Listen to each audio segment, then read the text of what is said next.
Today I'm using sentiment strips in two different ways.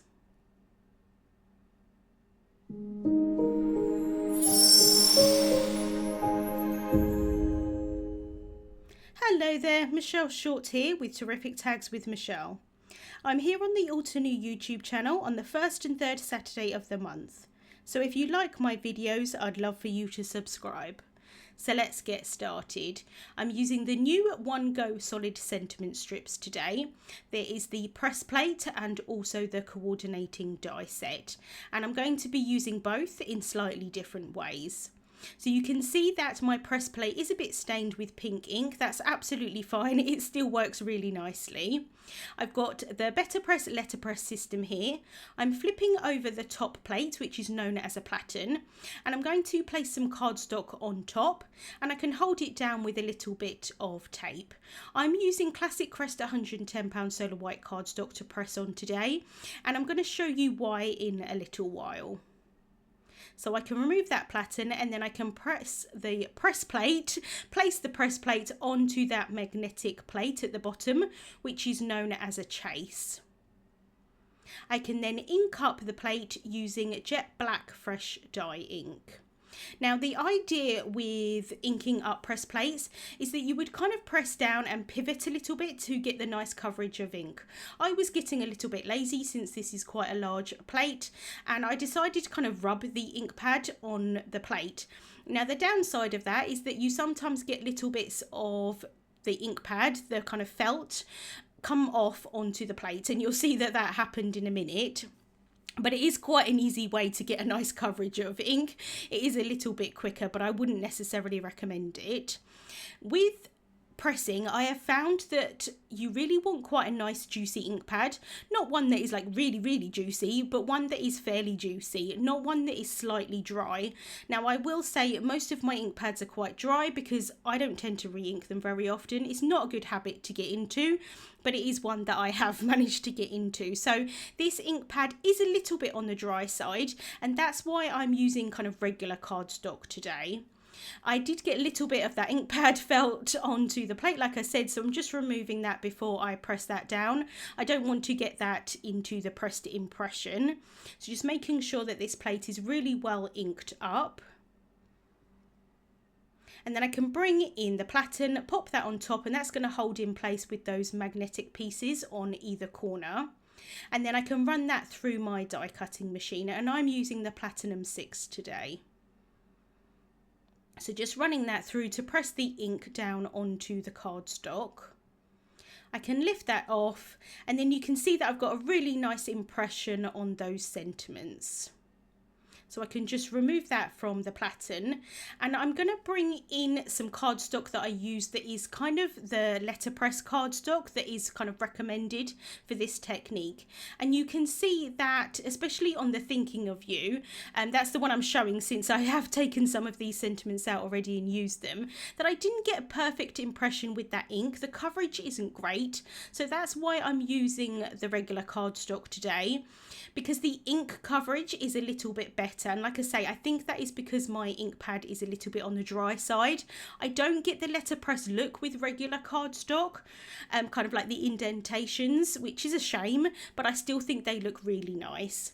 So I've got the coordinating die there. I've popped that in place and held that down with some low tack tape and run that through my die cutting machine. And now I've got lots of lovely sentiments that I can use on projects. I'm just using the happy birthday today, but I'm going to save all of the other ones to use for future cards. I'm now going to use the coordinating die in a slightly different way and cut some strips of cardstock. I really like adding cardstock strips to a background on a card or a tag. It just helps to add a little bit of a pop of colour, and it's a great way to create a background. And I really love using sentiment strips for this. You can definitely just cut them with a paper trimmer or something like that, but I do really like having the kind of rounded edges that a die tends to give. But I don't want to cut whole panels of this plate because I know that I'm just not going to end up using all of those sentiment strips.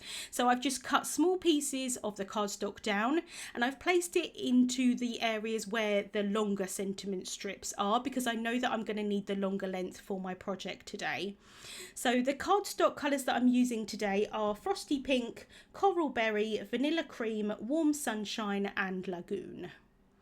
So I just need one colour, or like one strip of each colour, but if I do have an extra one, I am going to save those for future projects.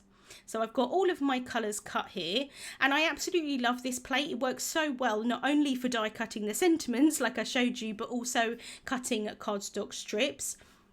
But you could definitely do this with any other sentiment strips that you have. This is the featured sentiment set, and this would work really well as well. You could definitely just cut like individual colours with one die, which is helpful, and it's also got a variety of widths in there as well. So next I'm going to work on my focal point. This is the Zero Waste Chocolate Flowers die from the Craft Your Life project kit. And I'm just going to cut two of the flowers and a flower centre.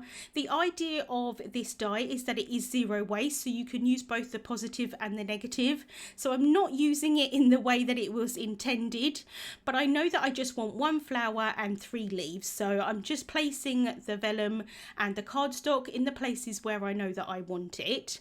When I cut vellum, I do like to cut it with some paper behind so that I don't get any indentations from my cutting plates into that vellum. So you can see that there, I'm just kind of popping it out of the die here. It did get a little bit stuck. And I know that I'm going to need 3 dies, so I'm 3 leaves, excuse me, so I'm going to run that through a second time. I've now cut 2 tags using the Terrific Tags die set from Classic Crest £110 Solar White cardstock. I'm creating a tag today, but this technique works really well for cards too. So I'm just going to place the paper strips or the cardstock strips on top because I'm not sure how far they're going to end up going down the tag, and I want to have it so that they're kind of in the middle. So just placing them down, and once I'm sort of happy with the placement, I can grab some liquid glue and I can start sticking them down. I really like having them at a diagonal, but you could just do this kind of horizontally as well. I think that does look really nice, but I'm always worried that I might not get them perfectly straight, and the way around that is just to add them at a diagonal so it looks intentional. So I'm going to start off with the one here at the top, and then I can just adhere all of the others down below. And I'm going to make sure that I don't have any gaps in between. I do think it looks really nice with gaps, but again, you want it to look intentional rather than accidental. So just trying to push them up as best as possible to each other. And I really love this colour combination. It's quite bright. You don't see a huge amount of it behind the flower and the leaves, but it does just give a really nice pop of colour. So I'm going to let the glue dry while I adhere the flower pieces together. So I've got the first flower petals there, and then I can place the other one on top and just offset them so it creates a really lovely flower. And I've just cut these from white cardstock because I just want the colour of the tag to be from the cardstock strips. And then I've got that flower centre, can add a little bit of liquid glue on the back and pop that on top. And then while the glue's drying, I'm just going to manipulate the petals a little bit and lift them up so I've got a little bit of movement to that flower and it's not completely flat. The glue has dried, so I can cut off the excess of those strips from the tag. And I just find it easier doing it from the back. I've then cut the eyelet piece from the Labels and Tags 2 die set from jet black cardstock, and I can just pop that at the top. It just tends to finish off a tag quite nicely. I've then got the other tag that I cut, and I'm going to add some glue tape onto the back of that, and then I can sandwich the 2 tags together. Not only is this going to give me a little bit of stability to the tag, but it's also going to make it nice and neat on the back if I want to write a personal message. And I am just adding another one of those eyelets on the back as well. I can now cut the leaf pieces down. To be honest, I didn't really need to do this because they're going to get covered up by that flower anyway, but in my head I thought that I needed to. So just cutting those down, and I can kind of arrange them behind the flower. And I really love having these in vellum so you can still see the colour of the cardstock through them. So just figuring out here where I want those to be placed. And I think that looks pretty, so I can just lift off that flower and then I can adhere these down with a little bit of liquid glue.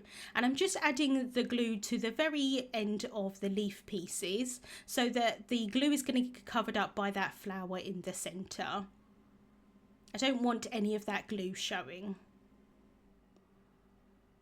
So I can just finish off with the last one here.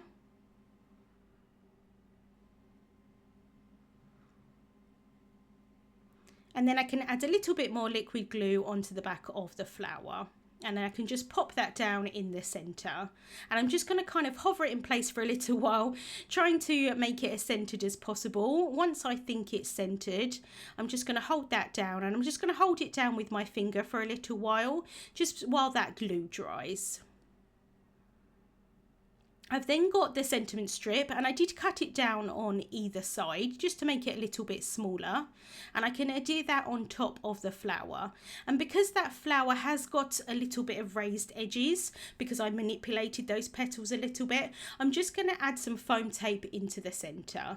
So I've cut a little bit of the Instant Dimension foam tape down, popping that into the centre of the strip. I can remove the backing, and then I can place that down onto the tag. And this foam tape is really quite strong, so it is going to hold it in place. You could add a little bit of liquid glue on either side as well, that would hold that down onto the flower a little bit more, but I found that it held quite nicely. So just popping that down. And then to finish off, I can add some twine through the top. So just popping that through and securing that in place at the front. And then I can tie that in a bow. And I really love that I've got the white cardstock, I've got the kind of black sentiment, I've got the black colour of the eyelet there, and then also the twine, and then I've got that nice pop of colour from the cardstock strips.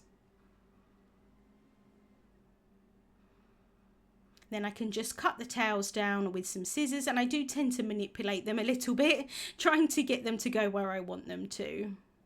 And that is the tag finished for today. Really clean and simple, but I really love using the sentiment strips in two different ways. Gives you a little bit more variety from one product. Links to the products that I used will be listed in the description bar on YouTube and also over on the Altenew blog. Thank you so much for watching, and I hope you have a wonderful day.